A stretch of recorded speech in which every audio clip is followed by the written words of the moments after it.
My name is Richard from Far East Wargaming, and today I have Jason alongside me. Hello, everyone. So today we're bringing you a Heresy Thursday. What we're trying to do here is go over the latest announcements by GW and give you our opinion on if it's good, if it's bad, if we love it, if we hate it. And today, on the 30th of March, we have Heresy Thursdays, Old Tanks Learn New Tricks. So it looks like... Yeah, this is Yeah, go on. yeah, it's kind of interesting, right? It looks like we have a very exciting announcement, but I think as we'll discuss in just a moment, it's probably not as excited as it looks. Well, I'll say that. I think you're right there. That really does sum it up. But to go into more detail, when I first saw it, it was exciting because I saw the new tanks, the bigger tanks, the Forge World tanks, with the announcements in places about plastic versions. But it's kind of like a red herring, right? Yeah, absolutely. I mean, it's any new heresy content is exciting, so I don't want to downplay that aspect of it. But the way it's written, the way the article looks, I was expecting to get plastic versions of every single one of these tanks, and as you can tell, as you read closer into the information, it's actually only plastic sponsons. Yeah, it's very disingenuous of GW. Look, I think the models are great. I think the Aquator and the Glaive, the Fellblade, they're beautiful models. And they deserve to be on the table more, and they deserve to be in plastic. If they were in plastic, all of these models would be used more. Just right now, the bulk of the resin in them makes them very hard to get, hard to assemble. And just generally now that we've moved over to a plastic Horus Heresy, it's just made them antiquated. Yeah, absolutely. I mean, my bag is so much lighter now that I have plastic Land Raiders in it and not the old resin bricks, and I'm soon to replace my Sicarans and my Spartans. So yeah, I was looking forward to plastic. I guess there's a couple different positives out of this article, if I could say that. I mean, one of the positives, if you look at the super heavies, we basically have confirmation that the Glaive, the Fellblade, and the Falchion are going to be coming back because those have kind of been off and on in terms of their availability on the Forge World website. So I guess that's a positive that we can get these tanks again. But super heavies in general and 2.0 have really been toned down, so they're more for fun factor than anything else. And yeah, I wouldn't mind adding one of them, but I really would have preferred to have it all in plastic. So I guess you could say that's one positive. I don't know. You agree? Well, I don't know. To be honest, for me, adding plastic sponsons is such a trivial thing that we already had the resin ones. And yes, they were finicky, but they worked. They were fine. There was no need to redo the entire thing and then re-announce this. No, like I get from the marketing point of view, they want to make it big and new. And so the reason they're probably been out of stock is because they are retooling their molds to allow this new docking technology they've got for the sponsons on the plastics. Yeah, absolutely. And that kind of leads into, I guess, the second small win that I see out of this article, which is if you're somebody that, like me, that likes to paint the least amount as possible, and what I mean by that is if I can share my sponsons across different vehicles for the same legion, that's a good thing, right? I've already painted some las cannon sponsons for Sicarans or for Predators. Now I can stick those onto some of these other tanks. I don't need to paint another set unless I want to have another set because I want all the different models on the table at the same time. But somebody like me, I like to switch different units out in my armies for different games. So being able to take my plastic Sakaran sponsons or my plastic Predator sponsons and stick those on my resin Javelin, yeah, that's great. That's less stuff that I have to assemble and paint. So that's kind of a small victory too, I guess. Standardizing the way the sponsons work across all the different vehicles, helpful. I think that's one good way to look at it. I also hope that if they are doing this, well, it's clear they are, but they give us the full sponson sets. Because when you went to Forge World before, you only got one set of sponson. You had to kind of choose it. You chose the heavy bolters, or you chose your las cannons, kind of thing like this. Now, if there's multiple sponsons available, I'm hoping that they're given all of the options in plastic, and still not a choose what you want and we'll send it to you kind of mode. But and Yeah, yeah, go on. yeah, go ahead. No, so No, I think for me that this entire thing here is positive in the sense that we're keeping the models because they're lovely models, And it's keeping Forge World doing something, to be honest, because it was looking like a larger and larger shift towards Games Workshop taking over. And I still do prefer the sculpts that we get out of Forge World. The resin sculpts still, to me, are the nicest sculpts compared to the new plastic ones. Yeah, I can see that. The disappointment for me is out of all of these tanks or vehicles that are in this article, I was really looking forward actually to plastic javelins. I think javelins are just a brilliant model. They've always been really, really nice to look at. They've been really, really nice to play, and under the new rules, they seem to be even more fun to play, a little bit more intuitive, a little bit easier to use. So I was really hoping for plastic javelins, and so when this article confirmed that it's going to stay in resin, that was kind of a bummer. Um, but again, I mean, another small victory if I try to look at the good and not just focus on the negative. I mean, getting an upgrade kit for your plastic Rhino for a command Rhino, great, fantastic, I'll take it. But I don't honestly see how much use command Rhinos tend to get right now in the new edition because people just aren't using as much deep strike, infiltrate, outflank, etc. because of just the proliferation of augury scanners and ways to counter. At least in our meta, it may be different in your meta. It may be totally different. But I do like the fact that we do get this little resin command squad or command tank upgrade to the plastic Demos Rhino. Well, that is a valuable addition in terms of upgrade kits. I think are a good thing, regardless of what they're upgrading. The ability to suddenly add new things to your current range and add some versatility is always a plus. And I'm very much on board with you about the javelin. We were teased this shadow of a javelin in the past with everything else that was suddenly going to be in plastic. The jet bike, which is now in plastic. So that there was teased alongside a shadow of this javelin. And it just is very disappointing and underwhelming that they've kept it in resin. Because actually, the javelin's one of the most tricky ones to get right in terms of building it. And just molding it, I think, for Forge World. It's just a very fiddly model. Yeah, I'm with you on that. I mean, the antenna alone is the bane of my existence. I've almost snapped it so many times. And Uh, the trim around the front, because of the way they do their sprues, that there is, I've seen so many people on how to fix it or how to just get rid of it totally, but the fact that we have to do that is more of an indication of how they do their tooling. yeah, I mean, the way that the block, the mold of the front end actually goes into the block for the casting process. It's right there on that real thin trim, and you're absolutely right. You're constantly breaking it off or damaging it, just trying to get the thing assembled. And I mean the other thing as well, the crew are a nightmare, especially the gunner, to get him sitting in place properly. I like things easy, and so a plastic javelin would have been fantastic. But again, okay. I mean, small victory. I can use my existing painted sponsons on this thing moving forward. Should I order some more of them? Should they ever be available on the website? That is. Well, I think honestly we will see more availability here now that they've made these kinds of announcements. They've always got a stockpile, so I'm assuming as soon as this is ready, you'll be able to order to your heart's content. Again, it's still from Forge World though, so it's not through Games Workshop that you can order this. You still have to probably go through Forge World unless Games Workshop's management does a change. They have had some Forge World stuff available through standard stores, but they've been in very limited quantities, especially for us out in Asia. Yeah, absolutely. I mean, I think this is a bit of a return to roots, and what I mean by that is for those that have been gaming for a while, or for those that have been, shopping from Forge World from GW for a while.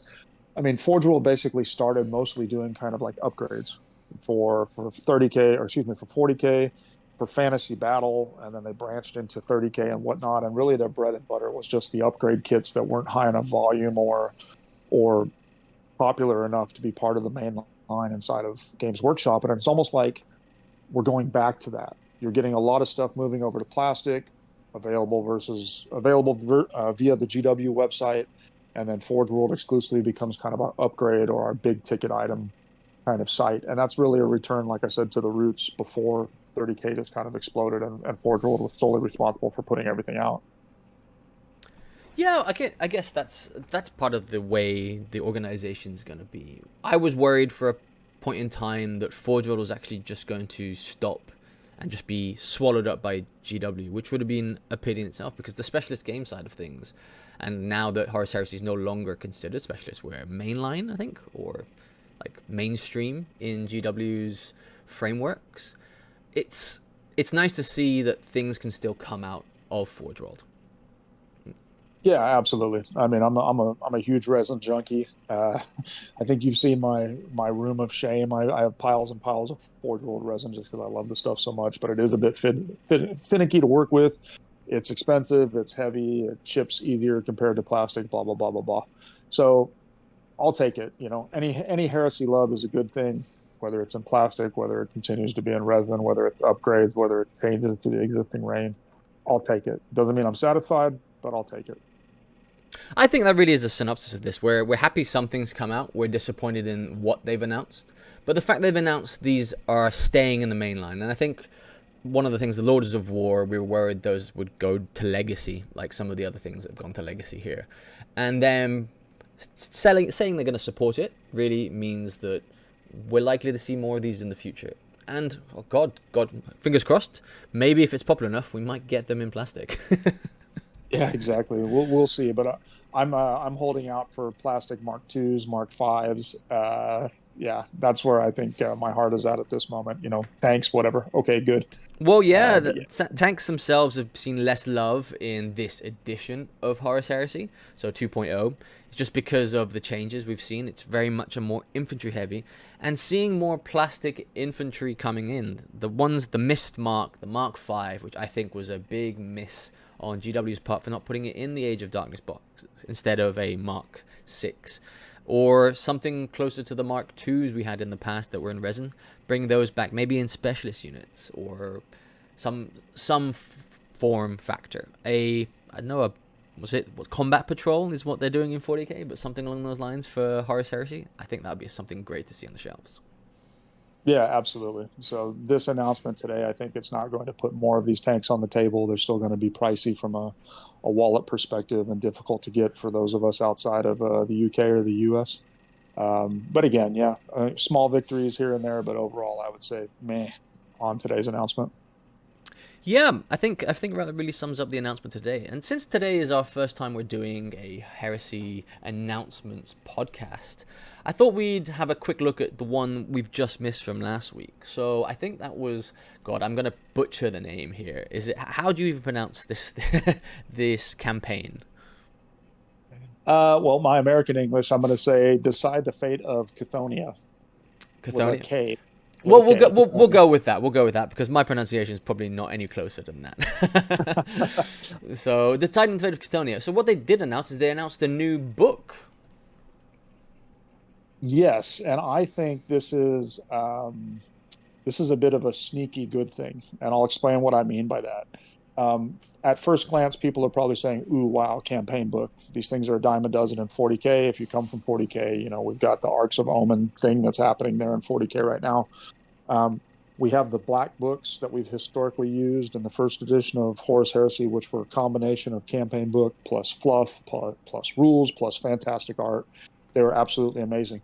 So at first glance, you might be a bit disappointed by this, but I think we need to read between the lines a little bit. Okay, this is talking about that part of the heresy where the Imperial Fists and the Sons of Horus were basically fighting on Chthoniya.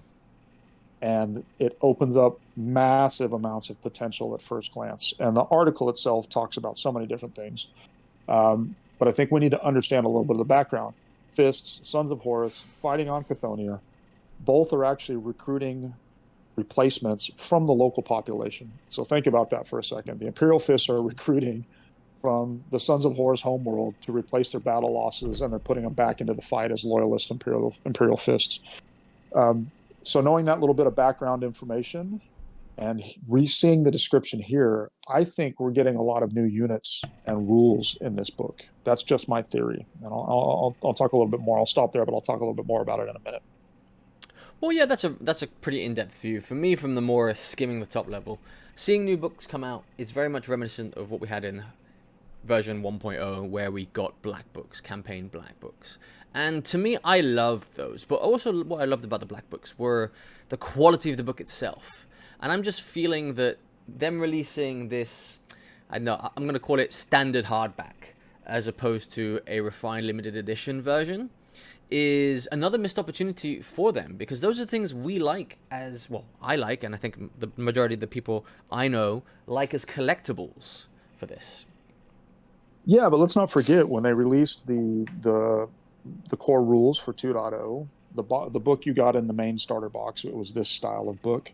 But then they also released one that was in the same type of format, printing, design, metal edge covers, corner covers as the original black books. So if they were smart, they'd release this in that same kind of format as well. So idiots with too much time and money like myself could buy that particular book if they put it out in kind of the collector's edition. So fingers crossed that they actually decide to do that. You're right, you're right. I do have one of those books, and I don't think it's idiots. I think it's passionate collectors, is is the way we like to call ourselves for this. Too much money is something I don't think too many people have. It's just we have a passion, and it's something we indulge in. Yeah, self-depreciation. I think if you talk to some of my friends and extended family members, they'd probably say idiot with too much money and toy soldiers. But no, yeah, I mean, you're right. We're passionate hobbyists. I love collecting the black books. I have a full collection. I bought the nicer versions of the 2.0 books when I could. So fingers crossed. That's what happens with this. But kind of diving back into the description in the article, we see them mention Sons of Horus, Imperial Fists. Maybe we'll get some rules for special units for those. Maybe we'll get some themed Chthonian-based Imperial Fist units, or at least, at the very least, maybe we'll get some fantastic artwork where you can actually convert units to kind of give them that more feral, more aggressive Sons of Horus feel. They also mentioned Loyalist T-Sons. Amazing. Can't wait to see what they're going to do with that. I think people forget that there were a lot of T-Sons forces that were scattered across the galaxy at the time that the heresy broke out, and not all of them sided with the traitors. So there could be some really interesting rules and unit potential there. They talk about Shattered Legion. I'm ecstatic about this because in addition to my Death Guard, I also play a substantial Imperial, Iron Hand force, and I have the makings of Raven Guard and Sally's strictly for the purpose I wanted to create Shattered Legion. So please, GW, please tell me you have Shattered Legion's rules in this book. That's what I would really love to see out of it as well. Yeah, I think the Shattered Legion is something that was missed. So I don't know, 21st Legion per se. But in my personal opinion, I hope there are some new units. But I don't think the Imperial Fists need much more love at this point in time. Yeah. Very fair point there. And sorry to our Imperial Fist fans, but I mean, you got to admit, you guys have got, you're spoiled. Let's just put it that way. You're spoiled for choice on units, on upgrades, on rules, on war gear, on warlord traits.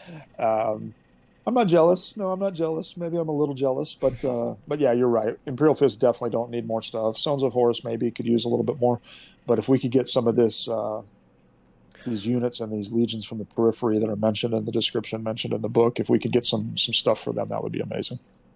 Yeah, new units is a plus thing, but again, I looked recently at the Legacies units, the ones that, especially for the black box, that were released just before the end of 1.0 and never followed through with. I think there's a missed opportunity there to actually re-release some smaller campaigns, or just the model range that's missing here.